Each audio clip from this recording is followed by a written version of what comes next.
देखिए अभी तक इम्पल्स का ये तीसरा सेशन है।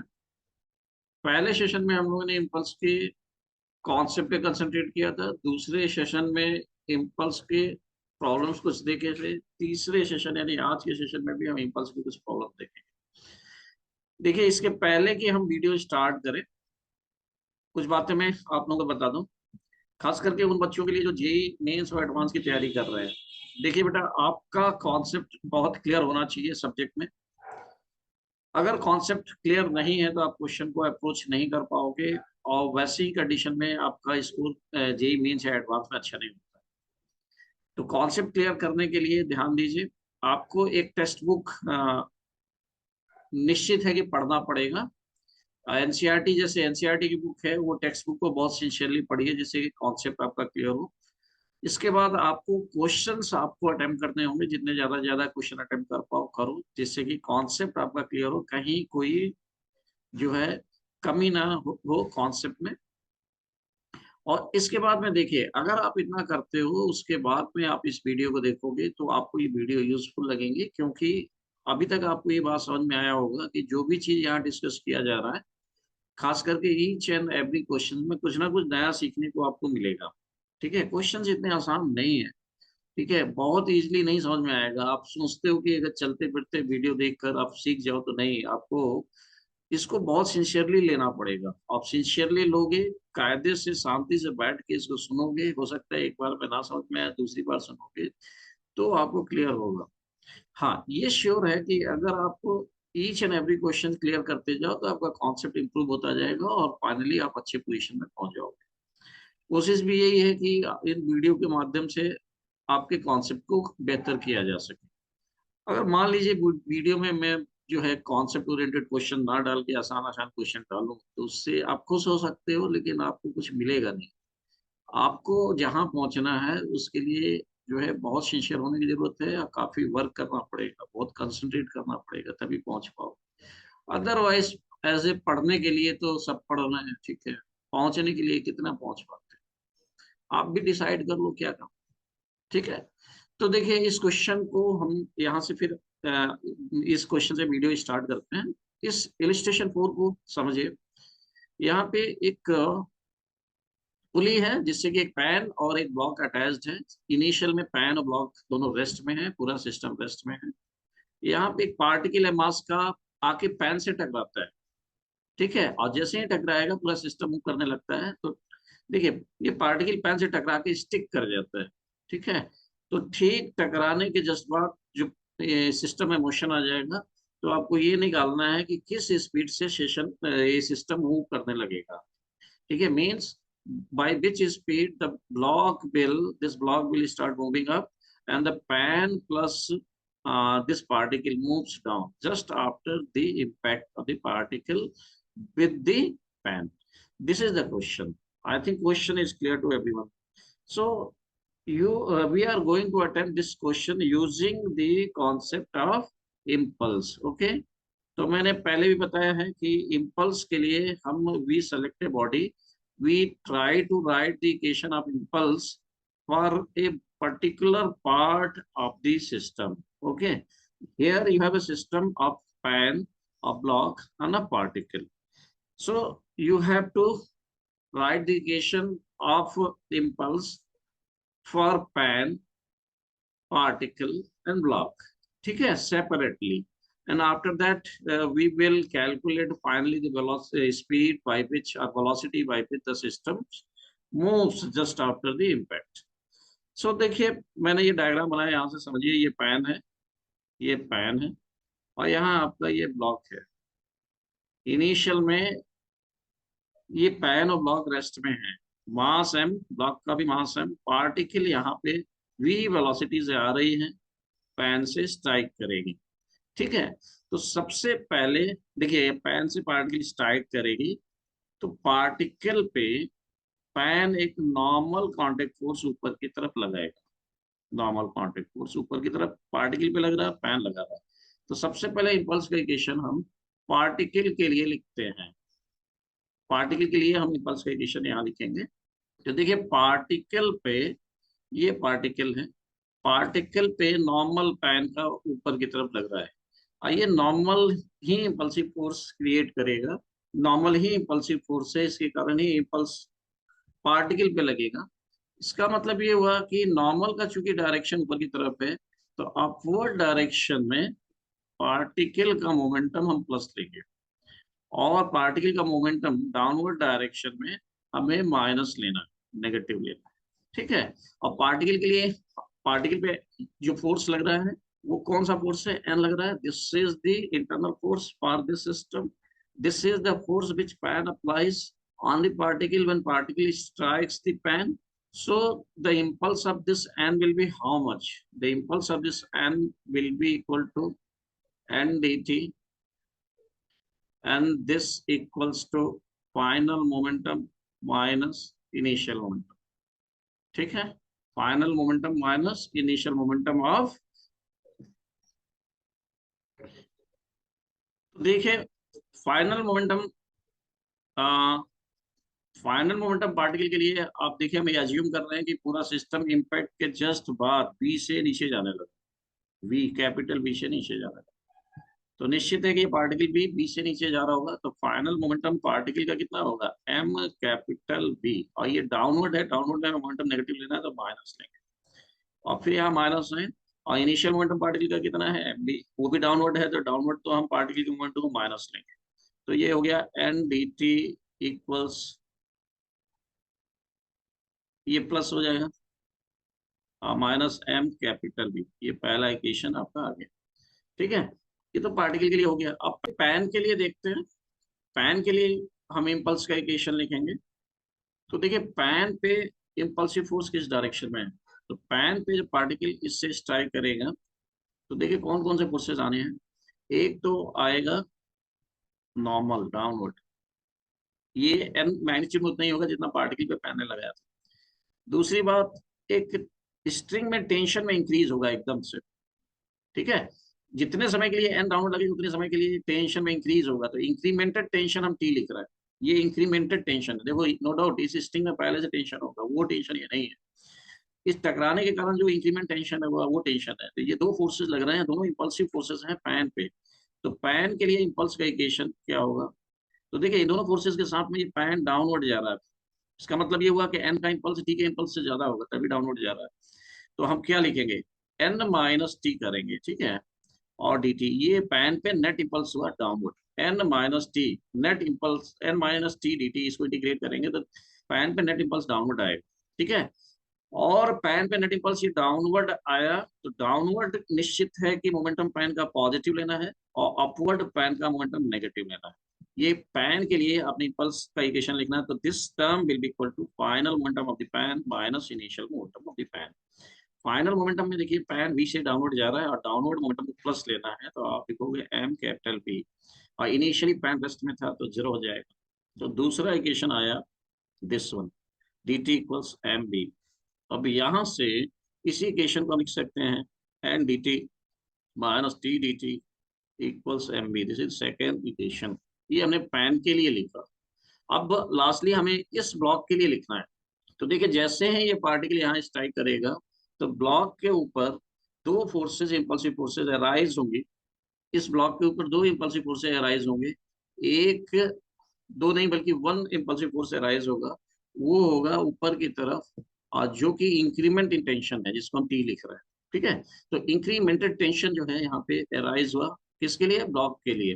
तो देखो ब्लॉक के लिए हम लिखेंगे इम्पल्स का इक्वेशन, तो ब्लॉक पे जो इम्पल्सिव फोर्स लगेगा वो क्या होगा, incremented tension when this particle strikes the pan, तो ये अपवर्ड डायरेक्शन में होगा, और ये मूव किस डायरेक्शन में करेगा, डाउनवर्ड डायरेक्शन में नहीं, अपवर्ड डायरेक्शन में ही ये भी जाएगा, ये भी अपवर्ड डायरेक्शन में जाएगा। देखिए क्यों अपवर्ड में जाएगा, क्योंकि ये पैन डाउनवर्ड जा रहा है, ये पैन डाउनवर्ड जा रहा है तो ये ब्लॉक अपवर्ड जाएगा। ठीक है, और बी से ही जाएगा, बी से ही जाएगा, तो अपवर्ड डायरेक्शन में ये जाएगा, बी से जाएगा, तो अपवर्ड मोमेंटम इस ब्लॉक का पॉजिटिव और डाउनवर्ड मोमेंटम नेगेटिव लिखना है। और ये इंक्रीमेंटेड टेंशन है, ये इंक्रीमेंटेड टेंशन क्यों हो रहा है, क्योंकि ये पार्टिकल टकरा रहा है, तो ये बहुत शॉर्ट टाइम के लिए आएगा, ये इंपल्सिव फोर्स होगा। तो इस ब्लॉक पे इस टी का इंपल्स आप ऐसे लिखोगे, और ये किसके इक्वल होगा, final momentum of the block minus initial momentum of the block.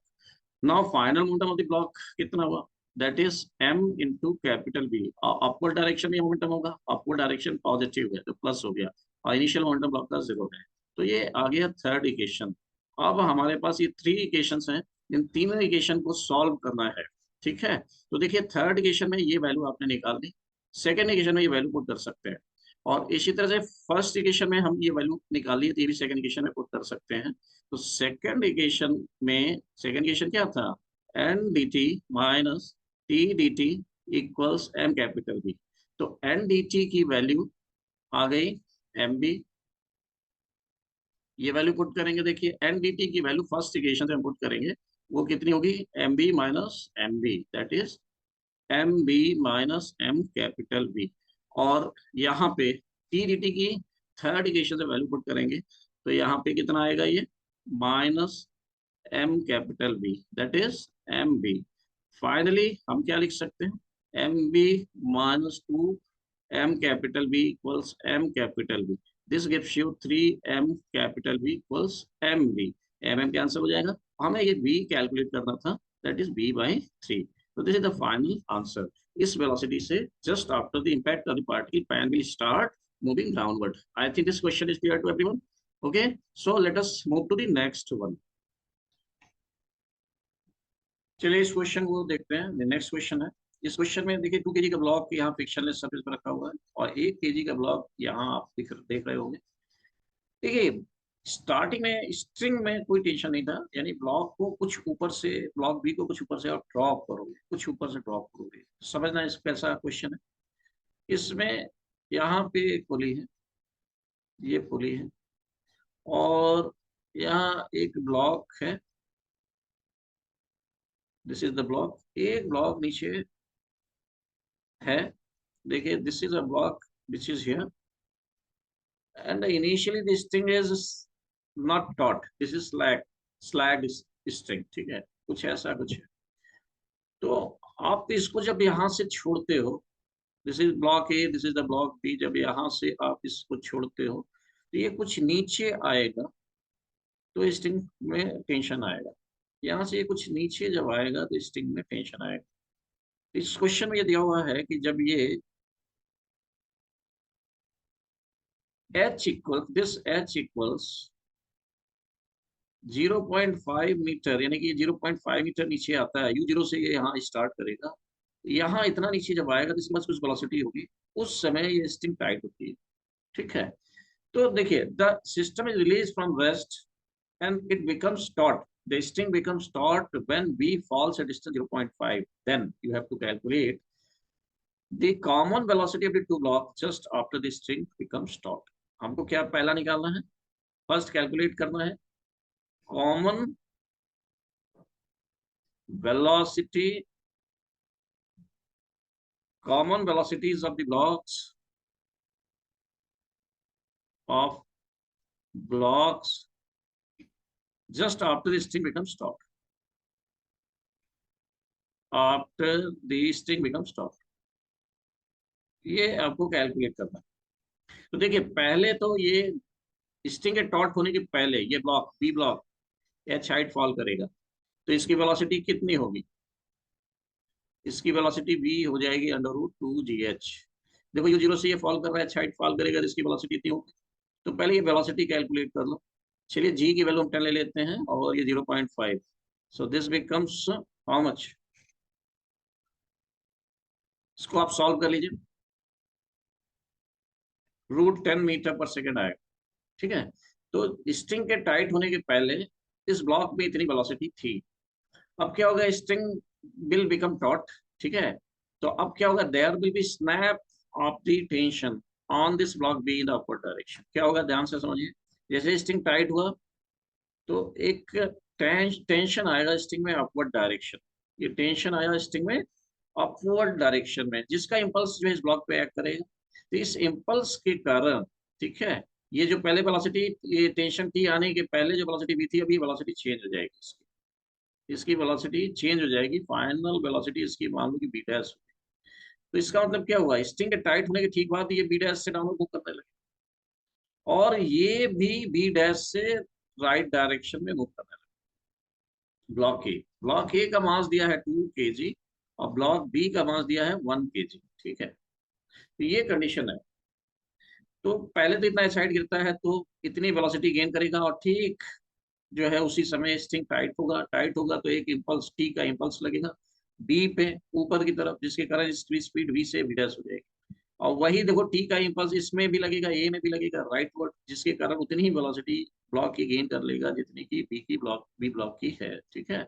String constant से तो हम ये कह सकते हैं बी ब्लॉक की वेलोसिटी ए ब्लॉक के इक्वल होगा अगर स्ट्रिंग इन एक्सटेंसिबल है, ठीक है। सो हमने इनिशियल और फाइनल कंडीशंस देख ली ब्लॉक ए और बी के लिए। अब वन बाय वन करके हम ए और बी के लिए इम्पल्स की इक्वेशंस लिखेंगे। तो पहले देखते हैं ब्लॉक ए के लिए। तो ब्लॉक ए के लिए अगर हम देखें तो इम्पल्सिव फोर्स टी है, तो टी डी टी की वैल्यू हो जाएगी final momentum minus initial momentum of block ए। तो ए का फाइनल मोमेंटम होगा, राइट डायरेक्शन में ही इम्पल्स है तो राइट डायरेक्शन मोमेंटम प्लस हो, और इनिशियल है 0। तो आप लिख सकते हो T D T equals to B dash, this is the first equation. अब आ जाते हैं ब्लॉक बी के लिए लिखते हैं। तो ब्लॉक बी के लिए हम लिख सकते हैं, देखिए इसके ऊपर जो इम्पल्स है टी और एमजी भी डाउनवर्ड है, लेकिन टी बहुत शॉर्ट समय के लिए आया है, इसका मैग्नीट्यूड एमजी के कंपेरिजन में बहुत ज्यादा होगा, तो एमजी का इम्पल्स आप छोड़ सकते हो, ठीक है। तो अब टी का इम्पल्स बी के ऊपर आप लिख सकते हो टी डी टी, और ये नेट इम्पल्स अपवर्ड लग रहा है, तो बी का final momentum minus initial momentum. तो फाइनल देखो अपवर्ड डायरेक्शन में नेट इम्पल्स बी पे है, तो अपवर्ड डायरेक्शन में मोमेंटम बी का पॉजिटिव होगा, डाउनवर्ड डायरेक्शन में मोमेंटम बी का नेगेटिव होगा। तो फाइनल मोमेंटम कितना हुआ बी का, इसका मास बी का दिया हुआ है 1 kg, दिस इज 1 kg। तो 1 v डैश हुआ, ठीक है, और ये डाउनवर्ड डायरेक्शन होगा तो ये माइनस हुआ, और फिर माइनस इनिशियल मोमेंटम इसका कितना है, दैट इज ये 1 kg है, और ये स्ट्रिंग के टाइट होने के ठीक पहले इसकी स्पीड इतनी थी, तो 1 × √10 लिख लेंगे। और चूंकि ये स्पीड √10 मीटर पर सेकेंड डाउनवर्ड थी, तो ये मोमेंटम डाउनवर्ड है और डाउनवर्ड मोमेंटम माइनस है, तो यहाँ माइनस लिखेंगे। So you can write T D T will be equal to, this will become √10 minus 1 v dash, ठीक है। So this is the equation first and this is the equation second. So what can you write from first and second? From first and second we can write 2v dash, देखिए LHS दोनों में same है तो RHS दोनों का equal कर देंगे, तो √10 minus 1v dash हो जाएगा। सो फाइनली 1v dash इधर लेके आएंगे तो 3v dash इक्वल्स √10 हो गया, तो v dash की वैल्यू आ जाएगी √10/3 मीटर पर second. So just after this thing becomes taut, both the block starts moving with the speed v dash, ठीक है। B is moving in downward direction and A is moving in the rightward direction. So this is the answer of the first part of this question. Now we have second part also, and in the second part we have to find the magnitude of impulse on pulley by the clamp during the small interval while the string becomes taut, ठीक है। तो हमें magnitude of the impulse चाहिए पुली के ऊपर, पुली के ऊपर magnitude of the impulse हमें कैलकुलेट करना है सेकंड पार्ट में, चलिए उसको देखते हैं। चलिए देखिए बी पार्ट देखते हैं। बी पार्ट में हमें क्लैम्प के कारण पुली पे जो इम्पल्स लगेगा at the time when the tension just appears in the string, तो क्लैम्प के कारण पुली के ऊपर जो इम्पल्स लगेगा वो कैलकुलेट करना है। तो इस डायग्राम से समझिए, देखिए ब्लॉक ए पे और ब्लॉक बी पे ये सेम मैग्नीट्यूड के टेंशन लगेंगे, ठीक है, जब स्ट्रिंग टाइट होगी। ए पे राइट डायरेक्शन में, बी पे अपवर्ड डायरेक्शन में लगेगा। पुली पे भी देख लो वही मैग्नीट्यूड की टेंशन, लेकिन बोथ साइड लगेगा, या इस तरफ भी लगेगा और इस डाउनवर्ड डायरेक्शन में भी लगेगा। तो देखिए अगर टी का हम इम्पल्स निकालें, ठीक है, ब्लॉक ए पे, तो उसी टी का इम्पल्स ब्लॉक बी पे भी है, तो मैग्नीट्यूड में ये इम्पल्सेस टी के इक्वल होंगे, और वही उसी टी का इम्पल्स पुली पे भी लग रहा है, एक तो इस डायरेक्शन में लेफ्ट डायरेक्शन में, एक डाउनवर्ड डायरेक्शन। तो हम क्या लिख सकते हैं, impulse on A by T will be equal to impulse on B by T, ये मैग्नीट्यूड में सेम होगी, ठीक है। तो magnitude of the impulse on A by T and magnitude of the impulse on B by T will be equal, ठीक है। तो किसी एक पे इम्पल्स निकाल लीजिए, चलिए हम magnitude of the impulse on A निकाल लेते हैं। तो ये कितना हो जाएगा, final momentum of A minus initial momentum of A. तो फाइनल मोमेंटम ऑफ ए की वैल्यू कितनी हुई, 2 टाइम्स वी डैश, क्योंकि इम्पल्स के बाद में तो ये वी डैश से मूव करने लगा, और इनिशियल मोमेंटम क्या होगा, 0 होगा। So this becomes how much, 2 V dash, V dash is √10/3। So this is the magnitude of the impulse on A by T. तो same magnitude of the impulse on B by T होगा, और उसी T का impulse हम पुली पे भी उतने ही समय के लिए इम्पल्स लगेगा। तो इन टी के मैग्नीट्यूड ऑफ द इम्पल्स तो इतने ही होने, ऐसा ही यूनिट, ठीक है। तो अब हम रही बात पुली के ऊपर, नेट इम्पल्स टी का कितना होगा, net impulse of T on pulley will be given by, मान लीजिए इसको जे मैं लिख लूं, ठीक है। तो हो जाएगा कितना, J² प्लस J², क्यों, क्योंकि ये जे, ये इम्पल्स टी का इस डायरेक्शन में, लेफ्ट डायरेक्शन में पुली पे, और डाउनवर्ड डायरेक्शन में पुली पे। तो ये एंगल कितना बन रहा है इम्पल्स का, 90 डिग्री। तो रिजल्टेंट क्या होगा, ये होगा। तो अब हम लिखेंगे J√2। तो the impulse of the T on the pulley will be written as 2√10/3 √2. This becomes 2/3 √20. So this is the impulse of the T on the pulley when the string becomes tight. Okay. देखिए और इसका direction क्या होगा, impulse का इस direction में पुली को होगा। अब चूंकि पुली तो रेस्ट में रहनी है, तो पुली रेस्ट में रहनी है, तो जो सपोर्ट पुली का उतना ही इम्पल्स जो है अपोजिट डायरेक्शन में लगा देगा। तो जो कि मैग्नीट्यूड में सेम होगा, तो ये इम्पल्स सपोर्ट के कारण है, पुली के सपोर्ट के कारण, और मैग्नीट्यूड में ये टी के इम्पल्स नेट इम्पल्स के बराबर हो जाएगा। तो net impulse of T on pulley will be same as the impulse by the support, net impulse by the support on the pulley. So you will have the same answer for the impulse of the support on the pulley. I think ये दोनों question आपको समझ में आए होंगे, ठीक है बेटा। तो ये दोनों क्वेश्चन अच्छे क्वेश्चन है, इसको आप प्रैक्टिस करो। नेक्स्ट डे देखते हैं हम अगला टॉपिक, अगले टॉपिक में हम सेंटर ऑफ मास से स्टार्ट करेंगे, बहुत ही इंपॉर्टेंट टॉपिक है। और आपको अभी अंदाजा नहीं होगा सेंटर मास में, सेंटर मास फ्रेम में कैसे वर्क करते हैं, सेंटर मास फ्रेम से क्वेश्चन को कैसे सॉल्व करते हैं, 2 ब्लॉक सिस्टम जो कि स्प्रिंग से अटैच्ड है, सेंटर मास में जाकर कैसे क्वेश्चन को बहुत सिंपल बना लेते हैं। तो ये सारे डिस्कशन हम सेंटर मास टॉपिक में देखेंगे। जिसने उस वीडियो को नहीं देखा, सेंटर मास का कॉन्सेप्ट उसका मान के चलो कंप्लीट नहीं होगा, ठीक है। तो centre mass topic is going to be very important topic, which I think I will try to complete that portion tomorrow or the day after tomorrow. Okay, so first complete this much part. Impulse related questions will be completed by you. Try to practice more and more questions. Try to solve more and more questions. Try to solve the previous year questions also. ठीक है, इतना complete करने के बाद we will slowly shift to the center mass topic, which is very important. Okay, so for today we are going to close this video. So one more request from all of you is, देखिए ये video no doubt I have to do some extra work for this, और ये मैं student के benefit के लिए कर रहा हूँ।